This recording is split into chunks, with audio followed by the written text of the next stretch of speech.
Through a series of spectacular bank robberies and jailbreaks, John Dillinger had become a nationally known criminal.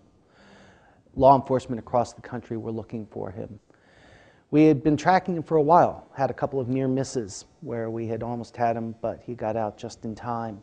Our Chicago office received a call about 10 o'clock on the Sunday morning of April 22nd that John Dillinger and several of his Confederates were hiding out at a small vacation lodge in northern Wisconsin, a place called Little Bohemia in a town near Manitowish. We immediately began to rally our forces. Special Agent in Charge Purvis called Washington, and headquarters agreed that the lead sounded legitimate. By 6 o'clock that night, our agents had arrived from St. Paul and Chicago in a couple of planes. They talked to Henry Voss, who was the man who had called them earlier that morning, and told them that Dillinger was in northern Wisconsin. Voss gave them a short map of the Little Bohemia Lodge and its layout. Little Bohemia was a vacation lodge.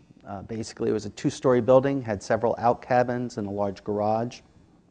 Behind it, there was a fair-sized lake, and people could canoe or boat on it. The sign outside the front on Highway 51 there at the entrance of the lodge said that you had fine dining and dancing and basically a good time to be had. Special Agent in Charge Purvis began to contact local car dealers to see if he could borrow a couple of cars to get his men and Hugh Clegg's men up to the lodge. As they looked down the road, they could just barely see the lights from the lodge, and they would have been approaching it, big pine trees. Melvin Purvis described the atmosphere as chilly. It was very cold, of course, at the time, being night and the end of winter. And so they began heading down the road, lights off, very quietly, very softly, agents hanging on the outside of the car because they couldn't fit everybody in. And as they approached the lodge, dogs began to bark. Immediately, the agents got out of the cars and began to reconnoiter around the parking lot to try and make sure that they hadn't been discovered yet, when several men came out of the lodge. 3 of them got into a car and turned on the radio and began to drive off. Agents yelled, "Stop!" Federal agents, police, stop. But the men had been inside drinking and having a good time. They didn't hear the agents, and because they seemed to be coming at them in a threatening manner, our agents opened up fire on the car.